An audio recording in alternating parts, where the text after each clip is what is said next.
മെസുവിന്റെ വീട്ടിൽ ആരൊക്കെയുള്ളേ? മെസുവിന്റെ വീട്ടിൽ ആരൊക്കെയുള്ളേ?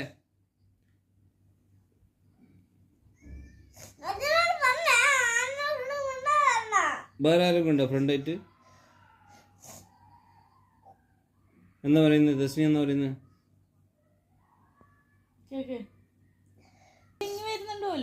ആ കേട്ടില്ലേ? അവര് പുറത്തിറങ്ങാൻ നിൽക്കാണ്.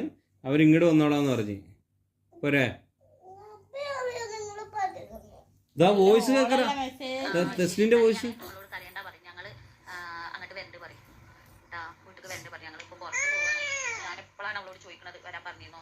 അപ്പോൾ അവള് ചോദിച്ചതാണല്ലോ വെക്കേഷനിലെ സ്കൂൾ കൂട്ടിയിട്ട് എൻ്റെ ഞാനോട് മെസ്സേജ് അയച്ചില്ല എന്താ വരാനും ചോദിച്ചപ്പോൾ എൻ്റെ മോള് പറഞ്ഞതാണല്ലോ നാളെ വരണ്ടേ, പ്രോമിസ് ഒക്കെ ചെയ്തതാണ്.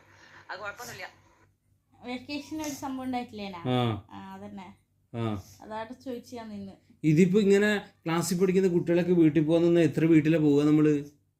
ഇതിനൊരു അറുതിയില്ലേ? ഇത് നീ ഹംദന്റെ വീട്ടിൽ പോയിക്കോ,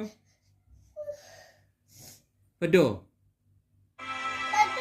എന്നാ ഹൈസാന്റെ വീട്ടിൽ പോയിക്കോ, എന്നാ അനീസമ്മന്റെ വീട്ടിൽ പോയിക്കോ, പറ്റുമോ? അല്ലെ നക്കീമോന്റെ റൂമിൽ പോയിക്കോ, പോയിക്കോ. അവനെ വിളിച്ചെഴുന്നേപ്പിക്ക്. ഉറങ്ങണ്ട, അങ്ങനെ ഉറങ്ങണ്ടെന്ന് പറ. അവൻ്റെ പകൽ ഉറങ്ങിയിട്ട് അവൻ രാത്രി ഉറങ്ങാതിരിക്കുക. അവനെ വിളിച്ചെഴുന്നേപ്പിക്ക്, വെള്ളം കൂടി വെച്ച്. പറ്റുമോ? ആരാ? അവനാ? ജാബർ നിന്റെ കാലേ വാരി നിലത്തടിക്കൂ. നീ ഇങ്ങനെ ഭീകരമായ, വയനാട്ടിലൊക്കെ വെള്ളപ്പൊക്കം ഉരുൾപൊട്ടലോ, അപ്പൊ നീ ഇങ്ങനെ ഭീകരമായ എന്താ ചെയ്യാ? മുഖത്ത് നോക്കിയ കല. മെസുവ എന്ത് പേരല്ലേ? ഇവിടക്ക് പേര് എല്ലാവരും. എൻ്റെ ഫ്രണ്ട് അങ്ങനെ അബി, റോണ, മുനവീർ, തൻവീർ, എന്തോ ഇപ്പൊ റോണ,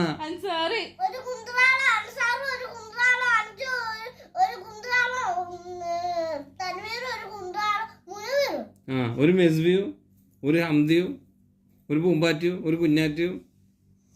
എന്തിന്റെ പേര്? പൂമ്പാറ്റ പോലും. നല്ല പേരുണ്ട്. പൂത്തുമ്പിയാ? ശ്രദ്ധ. ഒരു ശ്രദ്ധ. അതിന്റെ കൈന്റെ മണിക്കണ്ണ ഞാൻ കൊത്തുന്ന് പറഞ്ഞേ.